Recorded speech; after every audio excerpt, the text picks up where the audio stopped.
Overwhelming. Ano to? Overwhelming pa rin. Sobrang actually hindi ko in-expect. Lagi akong tinatanong, like, do I do it for, do I treat it as a competition? Kasi the festival is technically a competition. Pero, never ko iniisip yun, hindi ginagawa ko yung mga projects ko. So parang, especially with this one, yung context kasi ng film na to, sobrang personal siya kay Direk JP. So, sobrang personal film siya. And, ang laking bagay nung mapagkatiwalaan ka ng ganong klaseng istorya ng isang writer, director. Kumbaga parang mas lumaki yung responsibilidad ko bilang artista dun sa kwento niya. Kasi sobrang mahalaga siya for director. Siyempre, medyo naisip ko din na, you want to tell this story the way that Direk JP wants to tell it. So, sobrang naging open yung process ko when we were doing all the experience. So, sobrang happy ako dahil for me, sobrang laking success na nung at masaya na ako na kumbaga na masaya si Direk JP sa ginawa namin. Yun pa lang on its own, okay na ako. But then, during awards night, when we were, hindi lang kami nun sa table, sobrang hindi kami nag-expect na we were there to celebrate with everyone. Yeah. Pero ang ending, nanalo si Direk JP din, Best Director. So, sobrang tuwan-tuwa kami. At this goes to show na talagang pagka binuhos mo yung puso mo sa isang kwento ay malayong mararating at maraming makaka-relate. Speaking of pagbuhos, parang wala kang, may pahinga ka pa ba? Congratulations dahil sa galing mo sa liwanag. Salamat. So, pahinga, ayun nga eh. Recently, I was very blessed to be able to work in different platforms. Three platforms? Yeah, yun nga eh. And series, streaming. Kumbaga parang nag 2023 all over again ako. Parang yun kasi yung nangyari ng 2023. Parang all platforms, all mediums ginawa ko. So parang no ulit this year, and I'm so glad kasi sobrang nakaka-energize siya as an artist to be able to work with different people, very different platforms as well. Pero syempre, mahal ko yung ginagawa ko eh. So, even though nakakapagod siya, nakaka-fulfill naman. So, yung pahinga, hanggat, saka ko na iniisip, basta masaya naman at fulfilled yung artistry ko at yung passion ko. Okay na ako. Pero nanimili ka pa ba? Ako, ever since, lagi akong basta I feel, I resonate and I feel strongly for the character in the script. Gagawin ko siya, no matter how big or small the production may be, basta gusto ko yung kwento. Yun naman yung nauuna parati. Syempre, in regards to schedule, dun na yung mga times na kailangan talaga mag-decide. Actually, medyo madaming akong kinailangan i-decline ng mga projects dahil hindi kakayanin. But syempre, you also want to take care of your filmography. Yeah. So I see to it na I read the script first. Doon naman yung basihan ng lahat eh. Kung maganda yung material, ibig sabihin maganda yung kakalabasan. In a given time, for example, in a week or a certain period, ilang maximum number of characters yung napoportray mo? Like you're doing a movie, yeah, you're doing a stage play, and then you're doing a movie. And how do you do it? There was a time early this year, January, I was doing 3 characters in 1 week. In 1 week? Yeah, so I was rehearsing for Liwanag, I was doing Olsen's Day, and then I was finishing One Hit Wonder. So yung tatlong yun, grabe, sabay-sabay, tsaka mabaliw-baliw na talaga ako kasi everyday talaga yung work. Tapos at the same time, inaaral ko yung character ko sa Liwanag sa Dilim. Kung paano gawin, At a certain point, syempre as an actor, you always want to, be as, real as possible when it comes to your pursuit in the truth. But at times, wala. Your body kasi doesn't know that you're acting. You're the one who's commanding it, as nanggagaling sa utak, then you let your body follow. But then if your body's tired, kung pagod ka na, hindi na siya sumusunod, kakailanganin ilabas yung mga ibang bala.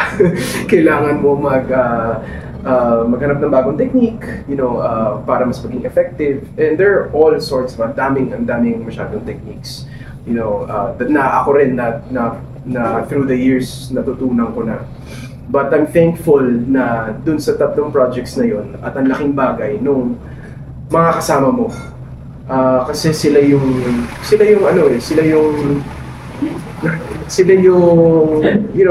acting is especially Liwanag City Leading as an ensemble. Your co-actors, ang laking bagay nun to influencing your performance. So ako, I'm blessed that the people that I've been performing with and that I've been acting with, they've all been such a breeze to work with. So as long as they have my back, I have theirs. And ganun talaga suportahan talaga. After Tek-Tek Boom, Liwanag City Leading is pangilan mo ng stage play? It's my second pa lang. Yeah, Would you say that you're at home now sa theater? Syempre, I wouldn't say that it's home base for me. Wala pa sa ganung level in terms of comfort. Especially ito, though this is my first time performing with an ensemble. Yeah. So 20 plus actors kami, and it's so different compared to Tek-Tek Boom. Kasi Tek-Tek Boom, it's much more intimate. We had a lot of time. Actually, when we would look back at it nga, we would say na medyo over-rehearsed kami ng Tek-Tek Boom kasi ang dami ng pinuntahan ng rehearsal stage pa lang. Pero ito, my gosh, ang dami kong, and halos ka-eksena ko halos lahat So, ang dami kong mga taong kailangan aralin kung paano sila magtrabaho, yung work ethic. I would have to connect with them in a certain way. So, very, pa rin siya, bago pa rin siya sa akin. But yeah, I'm easing into it. I would say Liwanag in compared to Tek-Tek Boom, it's not as heavy emotionally. This is more actually mas yung technical and comedic timing yung na-enhance ko as an actor here. It's a very technical show. Kung napanood nyo na siya, daming cues na kailangan saktong-sakto. So, yung technicality ng teatro, dun po siya na medyo, okay, ganito pala pag ganito ka-technical. Yung Tek-Tek Boom kasi parang, sige, perform. Bahala ka, ikaw mag-command ng timing. Ito, I had to fit into the timing of the show. So, that's something that I'm still learning as we're doing the shows. But yeah. You're coming up with a... Sorry. Kuya Boy. Khalil, in spite of your busy schedule, parang kayong busy ni Gabi ngayon, di ba? At pumasok na isa sa bahay ni Kobe. Pinag-usapan pa lang natin yan before. Yeah, so kamusta naman? Ayun. Ang in-inform ka ba niya or hindi mo rin yata alam? Diba? Merong talaga, may hints na kasi parang naging tradisyon nila So parang sinabi nila, Alexa, na katrabaho ko din sa Liwanag, sabi, expect nyo na papapasukin. Imposibleng hindi ka papapasukin. So, yung ganong briefing, medyo naging ready na si Gab na hindi niya alam kung kailan, pero at least medyo prepared na yung utak niya na anytime pwede akong ipasok. I guess medyo naging advantage na rin sa kanya yun. Kasi pinanood namin yung mga dati, sila Tony, sila Mariel, yun talaga sobrang surprise. Kaya feeling ko sobrang umiyak talaga sila ng todo kasi hindi nila alam talaga na ipapasok sila. So si Gabi medyo na-prep siya in a certain way, pero hindi pa rin niya alam kung kailan exactly. Pero grabe yun, si Gab, tatlo din yung ginagawa niya ngayon. She's hosting, she's doing Slay, tapos may Sangre pa. So, it's been a very busy first quarter. Grabe, matatapos pa lang yung March. Actually, ngayon ko lang na-realize na, oh my gosh, ang dami natin ginagawa. Yes. But then, sobrang blessed kaming dalawa. Minsan na lang kami magkita, pero, we make it a point na in those times, we still, spend time with each other. Kami naman, lang naman kami, mababaw lang kami whenever we we're together. We just love eating actually. We love eating outside. So, yun lang lagi namin ginagawa. But, I'm very proud of her. Grabe, ginusto din naman niya yan. So, Tindigan niya na. Sige, go kaya. Go, go. Go ba siya sa live stream? Oo, yeah. Tinuruan niya ako bago nangyari lahat na, pagka pumasok ako, ganito yung sa I want yung live Napanood stream. mo yung minention niya relationship? Oo, grabe. Sabi Agad ang kwento niya. Oo nga kinuwento niya talaga So, sobrang nakakatuwa na she's that candid. Si Gabby, she's a people person kasi yun She can go on. Kaya ako confident ako na she'll fit right in. Kinakabahan siya pero kaya niya yun. That's exactly. Has it always been like that? Sabi niya kasi kahit yakapin ko sabay si Dustin at may isang pangalaman, sabi niya, I'm sure hindi siya magselos. Has it always been like that? I think that's her way of saying lang na parang we're both just really secure now in our relationship. I think hindi ko nabuo. Parang pumasok yata yung live stream in the middle of their conversation na nila. So I think it was her way of saying na yung security namin hindi na siya nagiging issue. Yung ganun, the way she says it, parang wala na rin sa akin talaga yun. Kasi I know that the both of us wouldn't do anything foolish enough to hurt our relationship. Kasi we've invested too much and we've invested so much na in the relationship that we value and we treasure. So, kaming dalawa, yun na yun hindi na siya, hindi na dumadapo sa isip namin na may matempt or magawa kaming ikasisira pa nung relationship namin.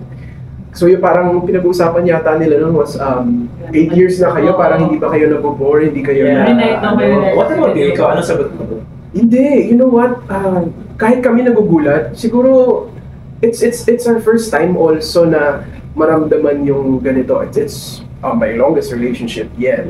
It's our first time to do this as well. And syempre maraming nagsasabi na, pagdating nyo ng ganito, iisipin nyo na yan, magsasawa na kayo, ganyan. Siguro we didn't dwell on that, simply because we didn't want to invite the negative energy na to the relationship. So kami parang, you know what, okay, yun yung mga sinasabi nila, pero relax lang tayo, syempre we have hindi naman kami perfect, we have our misunderstandings, we have our problems, but then the way that Gabby says it, it's not big enough to break the relationship. So parang we're past that already. And in terms of the excitement, nagugulat din kami, we're always still so excited. I don't know, we always go back to it being a decision kasi parang 8 years in, it's already a decision to want to spend time with your partner. Kasi, di ba, kung tutusin, kahit anong gawin mo, kahit hindi mo siya pansinin buong araw, wala, 8 years na kayo. Okay na, hindi naman kayo maghiwalay, whatever. But then, it's that complacency is actually pagmumulan ng maraming bagay, maraming negative energy, maraming problems. So, it's a decision. It's every day. Sabi nga niya, every night we still do video call. It's because we want to say good night properly to each other. It's not because we're super clingy or whatever. It's just because we decided na, you know what, why do we have to stop? Why do we have to break that?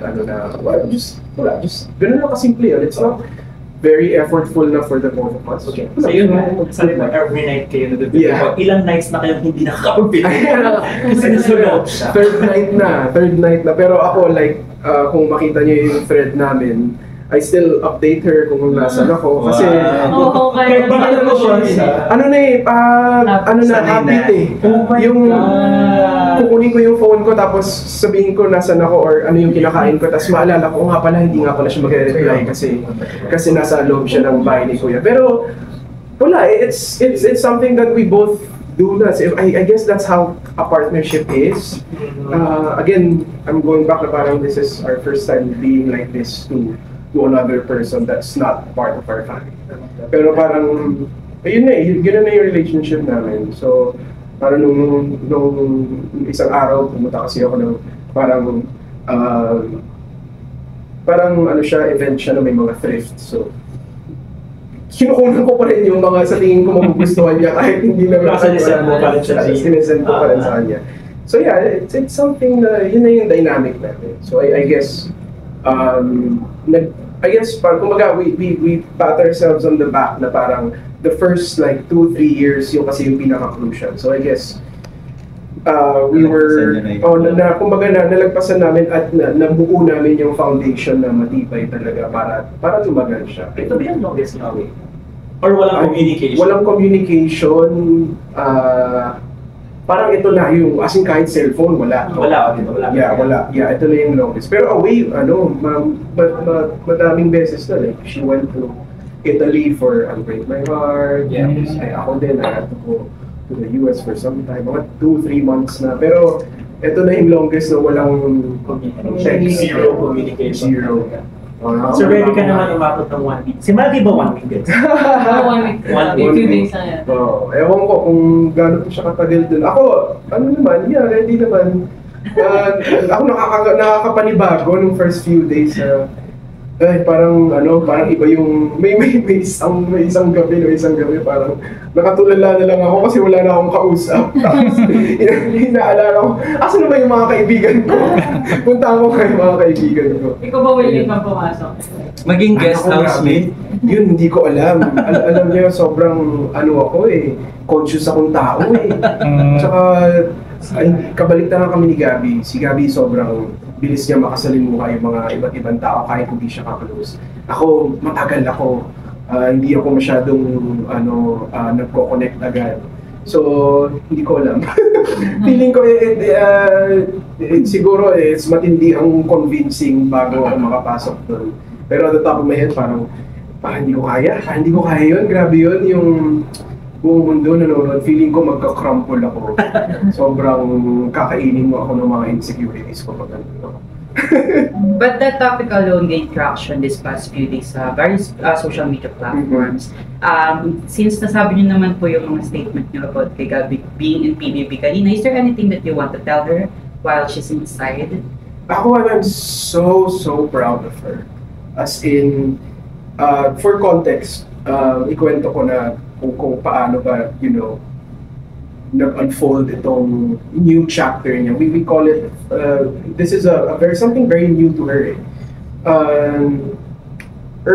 I think last year, that was around last year, nung patapos na yung Unbreak My Heart, si Gabby, she found herself in a rut. And then parang naisip niya na, kumaga umabot na siya sa crossroads na gusto ko ba talagang gawin to. Kumbaga medyo na-burn out siya, medyo hindi niya alam kung para sa kanya pa rin ba talaga yung umabot nga actually ng show business as a whole. So, ang daming mga gabi na I would talk to her, ang dami naming conversations about her career, umabot sa point na she doesn't know what she's actually good at.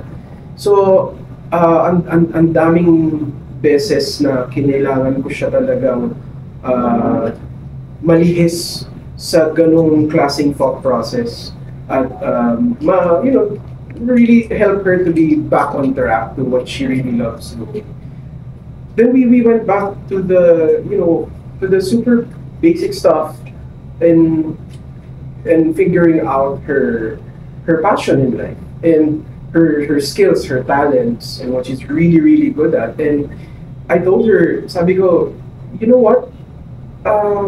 You as a host, I feel like, and whenever we would talk, sometimes umaabot kami na parang hindi kami mag-jowa para kaming nagbe-business talk. So I would tell her na that's something that you haven't really realized yet, yung potential mo as a host. Kasi ikaw, you love talking to people. When I would see her in her element, pagka nasa events, ako nasa isang sulok lang ako kasi grabe yung social battery ko, hindi talaga ang kaya, hindi ko kaya makipag-usap sa lahat ng tao. So, pero siya, it's what energizes her. Siya, hindi siya napapagod, siya mas game na game siya. So sabi ko, bakit hindi yun yung mas i-direct mo yung career mo towards? It's being a host, being that person, a host that is versatile, that could also act, that could, do all these events, who's very passionate as well sa fashion. So, yun, doon nagsimula, as in, I remember that night, sinabi niya, ano pa lang, rumor pa lang yun na magkaka-PBB. Sabi-sabi pa lang na, uy, parang magkaka-collab daw yung GMA, ABS na PBB. Right then and there, minanifest niya, I want to be a host. I'm gonna host that. Gagawin ko lahat para mapansin ako ng mga executives na, uy, pwede pala si Gabby na So ginawa nga niya lahat. As in, nag-membership kay Tito Boy. Tito Boy, we're so grateful for him. He took Gabby under his wing. Almost every week yan nag-workshop with Tito Boy. And until now, actually, bigla na lang tumatawag si Tito Boy sa kanya na, napanood ko yung tapos bibigyan siya ng tips. So, sobrang grabe yung dedication ni Gab towards this new phase of her career. Up to a point na sobrang game siya pumasok ng bahay ni Kuya, which is something that is also some feeling ko, years before hindi niya maiisip na gagawin niya. But then she really wants it. So, I'm so proud of her. I couldn't be happier for her. Khalil, nakatrabaho mo na si Gabby many times sa mga projects, di ba? If you rate her 1 to 10, how is she as a actress, as a host, and last as a girlfriend?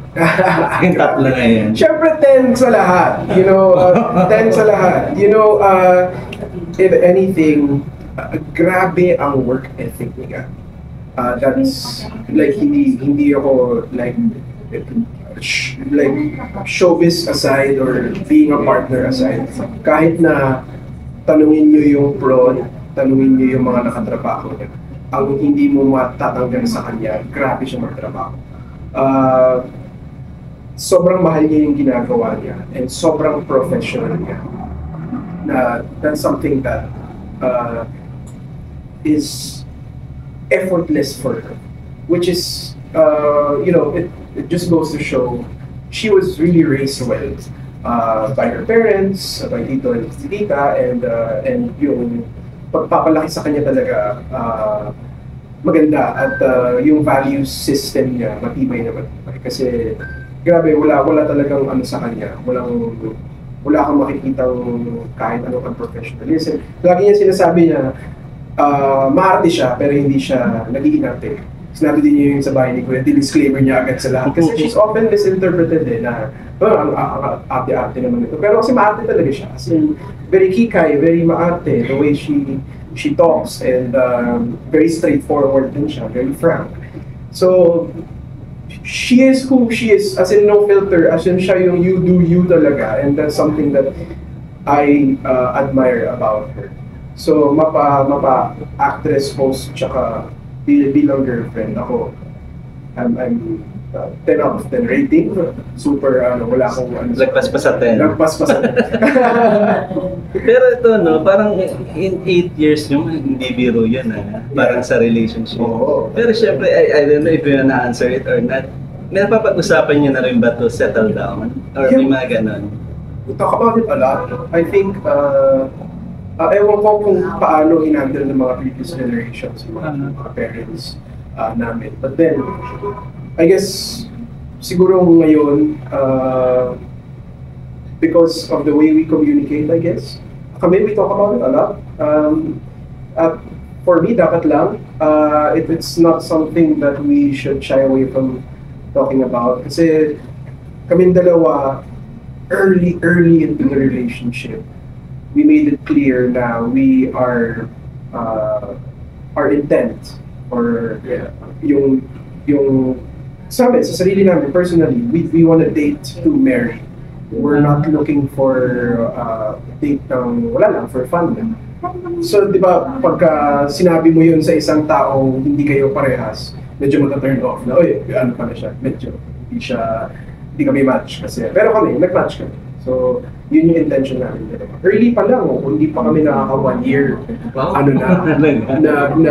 Sabihan na kami ng intentions na, why are we doing this? Siguro kasi kami, di ba nga, sa showbiz, ano, pahinga, ginto yan sa amin. So, yung oras, di ba, parang latag mo ng intentions mo kasi ayaw ko mag-say ng oras kasi sa amin, yung time namin sobrang importante. Yun yung isa sa mga privileges na makapagpahinga at makagawa ng mga bagay outside show. So going back to that, yeah, we talk about it a lot. Syempre, naniniwala pa rin kami na ayaw namin i-jinx or we don't talk about it too much, but we talk about the timings.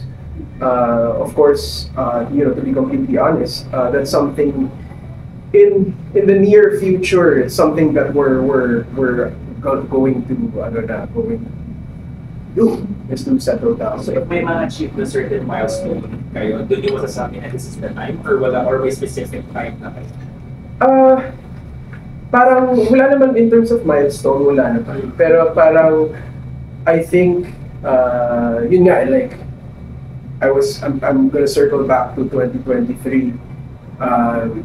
Hindi pa siya nagka-problems pa siya in terms of her career path. She wanted to solidify that first.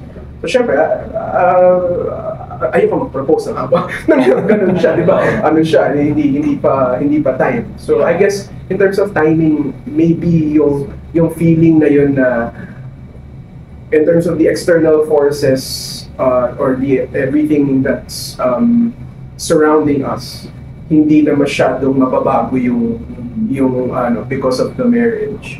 Tsaka namin gagawin. Pero as of now, syempre she has so much to do, but she's still solidifying her track as host.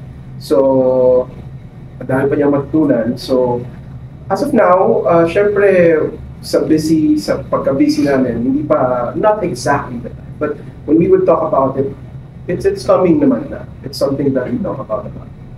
Going back to you after Gabby, tell us something about yung how to cheat, di ba? Saka yung one hit wonder mo. Kumbaga, this April na yun, di ba? Yeah, April 2. April 2. Yung not giving too much, pero ano lang yung magiging role, ano lang. Yung How to Cheat Death, so that we shot in January 2024. So actually, iba-iba yung itsura namin noon. Kasi medyo layo pa actually yung itsura ko. Medyo mataba nga ako doon. Sabi ko, ibang-iba na itsura ko, biglang ano. But yeah, yung series na yun, that is it was supposedly si Siri sumagot. Kala niya series. Yung series na yun, supposedly 2024 pa ipapalabas. But then nagulat na lang kami na, okay, 2025 na April na lalabas. So, for context, yun ay isang mystery, romance, syempre, romantic comedy mystery, parang ganun siya. Yung theme niya para siyang hindi naman siya sobrang serious. Actually, medyo fun and entertaining lang yung series na yun. Pero may pagka-fantasy siya. So, yung characters namin ni Gabby, bigla silang, yung dalawang yun, bigla nilang na-realize na meron silang power na mabago yung kapalaran ng mga tao pagka magkasama sila. So, hence the title, How to Cheat Death. So, parang nagkaroon sila ng responsibilidad na nasa kamay nila kung mabubuhay o mamamatay pa ang isang tao. So yun yung feel. Then syempre it's also a love story. So two strangers sila na mamimit na parang fate nila na bigla silang nagkaroon ng ganitong kapangyarihan. So anong gagawin nila? Yun, very cool yung series na yun, ang daming visual effects. So light lang siya. Yeah, it's pretty light. It's light. It's an easy watch. Yung one hit. Yung one hit naman, kasama ko si Sue Ramirez. We shot that for quite a long time.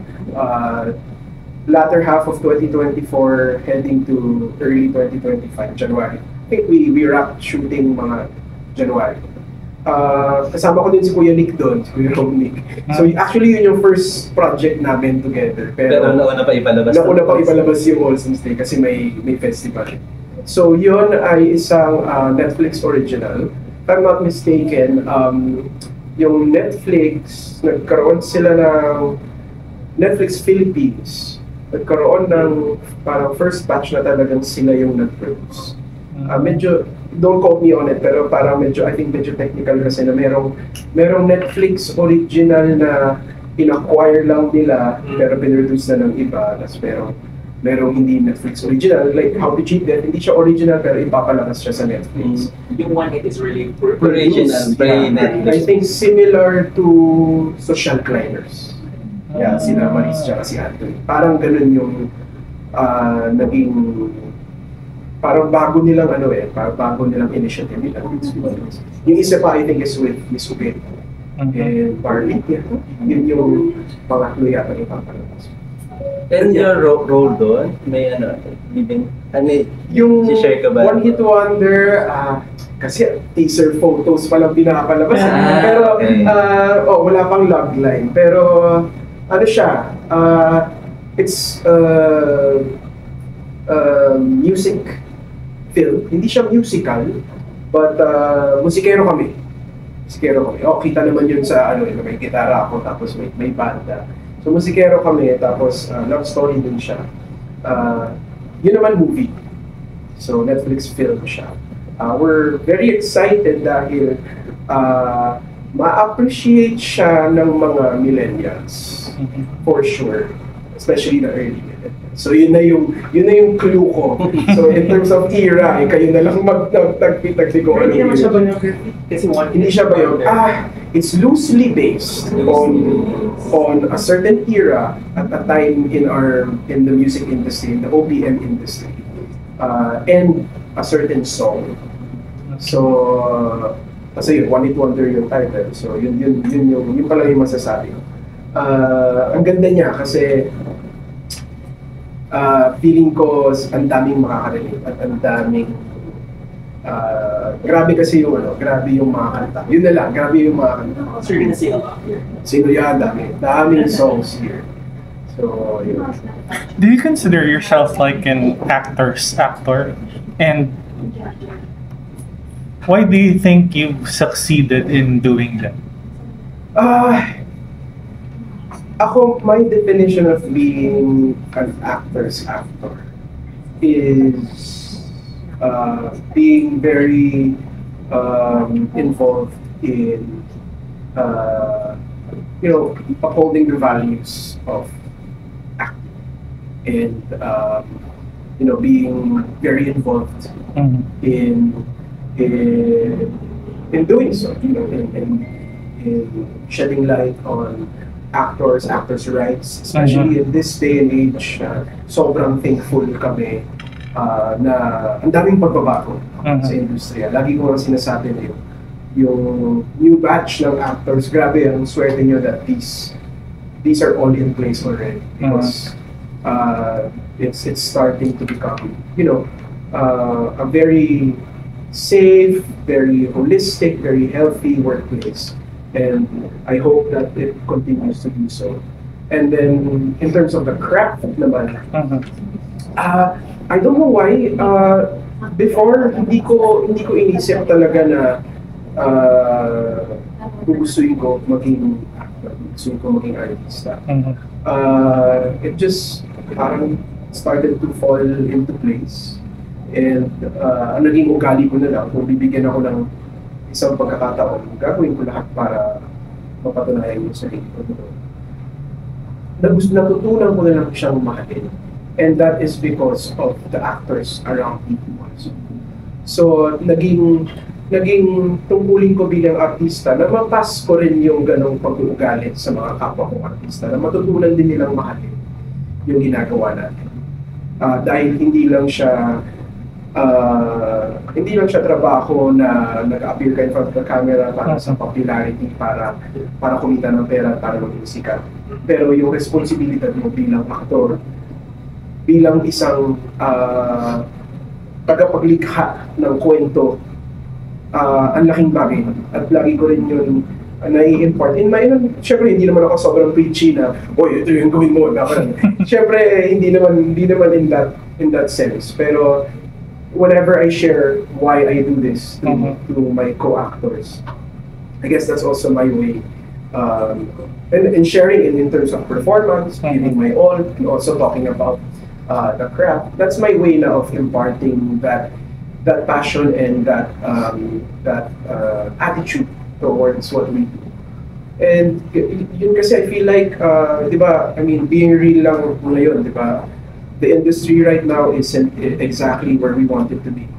Right now, producers, actors, and directors, it's not exactly the way we visioned it 2025. 2016, I remember, it was a year na parang, whoa, Philippine cinema, di ba? Ang daming mga pagbabago, festivals left and right, ang daming mga grants. Ngayon, there are struggles. So, kakailanganin talaga ng mga creatives, from producers all the way to actors, na talagang kapitan yung kung bakit pa natin ginagawa ito, despite the struggles that we currently have in the industry. So, I guess yun na yung, as an actor, yun na yung, kumbaga, contribution ko sa natin, sa industry. Then, of course, by giving, everything that I have. For example, itong All Saints Day, when you see it on paper, it's not something, not right away hindi mo may isip na, wow, acting piece. Hindi siya ganun kasi very introspective, very nuanced, and very tahimik lang yung script. The dialogue is very conversational.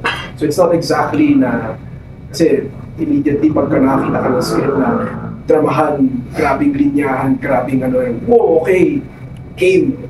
Or like, game, di ba, lalabas mo lahat ng bala ko. Pero with All Saints Day, on paper na parang nung nakita ko siya for the first time, okay, this is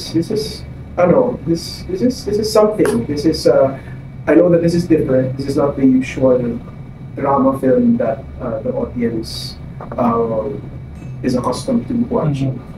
So paano natin babalikin?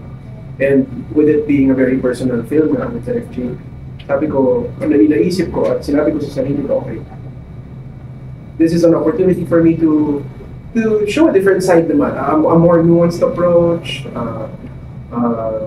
and I'm very happy as the JP and si Kuya Nick, they were on board with the same ideology and same vision. So yun,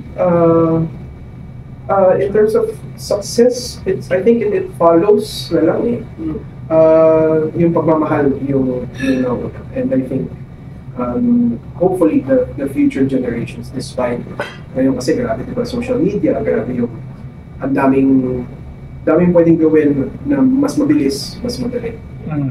Isang interview ni Anthony Mackie tumatak sa isip ko, yung kasama niya si Juan Carlos at si Kyle Chari. In-interview nilang dalawa si Anthony Mackie for Captain America. Tinanong nila kung anong advice ni Anthony Mackie for actors and artists in the Philippines. Sinabi niya talaga na you have to decide, are you a celebrity or are you an actor? Kasi if you're an actor, mahirap. Grabe yung pagdadaanan mo, grabe yung sacrifices mo, grabe yung literally you're giving a chunk of your actual life to other people. Yeah, with that obviously you chose to be like more of an actor. Yeah. Because especially the projects that you're given are quality, art pieces, acting pieces, siya. Pero was there ever a point na nasari ka sa isang project kung hindi masyadong isip mo, ganun kalaki yung traction? Does the lack of traction still affect you? To a certain extent, I won't let it affect me too much. I'd be lying if I'd say I won't. Yeah. I mean, di ba kung iilan lang nakanood, syempre nakakanood din yan. Bakit mo ba ginagawa? Ito, para maraming makanood, para maraming ma-inspire, para maraming makanood ng kwento. Of course, that affects me. But then, babalik ka nga dun sa, sa realidad na that's exactly what we're trying to maneuver around. It's to how in this new generation of and with all sorts of platforms, all sorts of media, paano na mag-gain ng traction yung mga palabas natin. So it's being aware of that challenge and doing what you can in order to help that. So I'm blessed na meron akong following on social media. So ako as an actor, though I see it hiwalay, my career as a content creator and as an actor, it's two very different things for me. But then at times like that, yung pagiging content creator ko, kakailanganin kong i-tap into so that I could help out my career as an actor, and also help the projects that I'm in. Pero yun nga, syempre nakaka-apekto pa rin. Pero not to a point na discourage ako na ayoko nang gawin ito, wala namang nanonood. Pero that's a thought that I acknowledge that it's possible to think of, it's possible na malaglag ako dun sa ganung klaseng thought process. Pero as much as possible, you know, I do my best to be as healthy as possible, mentally especially, para hindi ko maisip. Kasi nakaka-apekto talaga yun.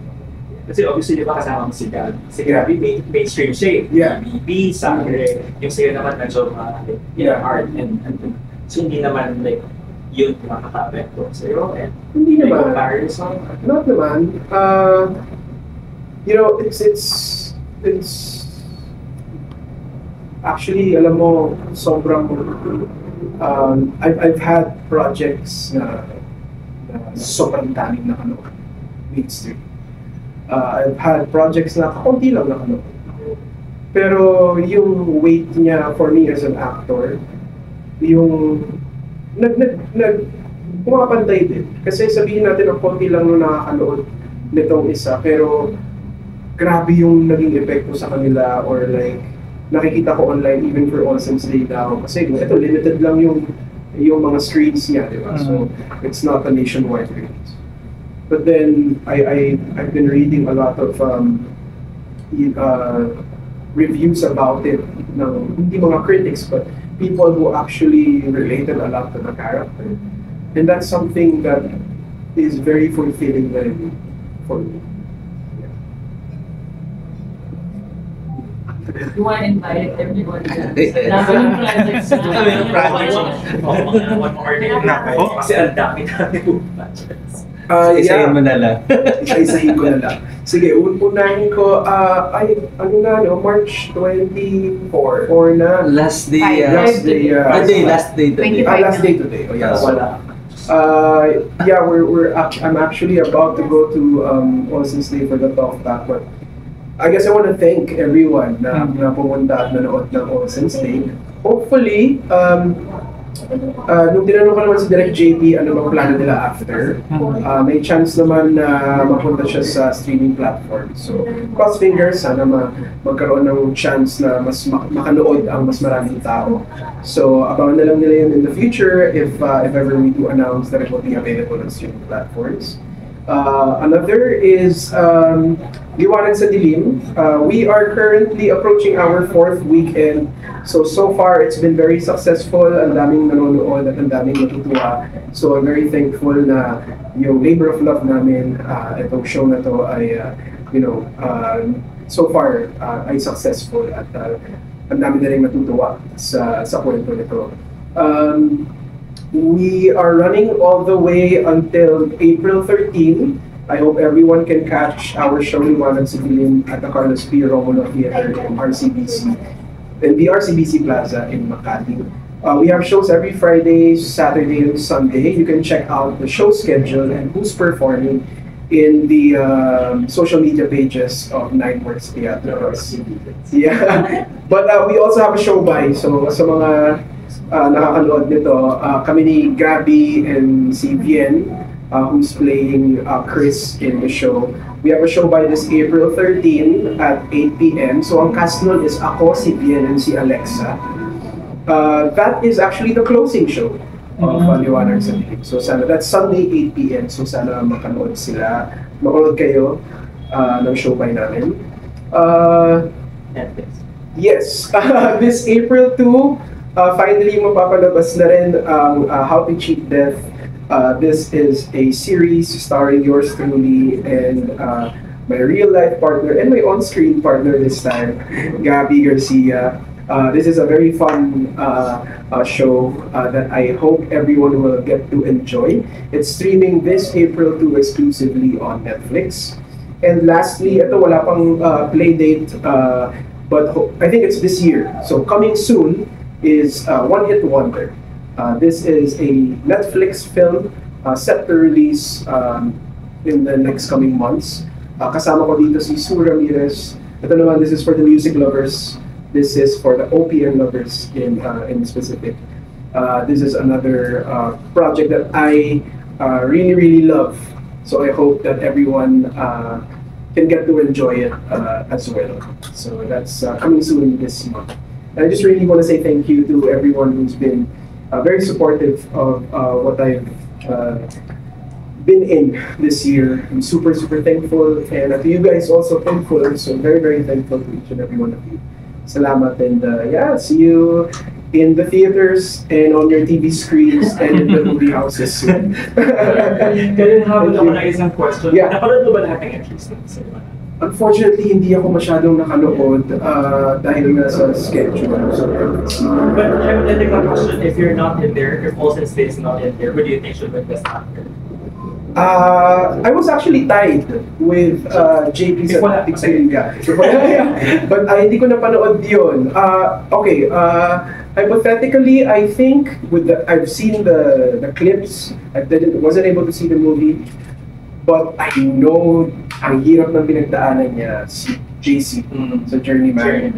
I can relate kasi I was part of a boxing film, Kid Pula Po before. Ako supporting actor lang ako noon, pero grabe yung pagod na dinanas namin noon in shooting that film. That alone, the effort that JC put into the role, that alone I think is deserving of an award. Thank you. Share lang ka din.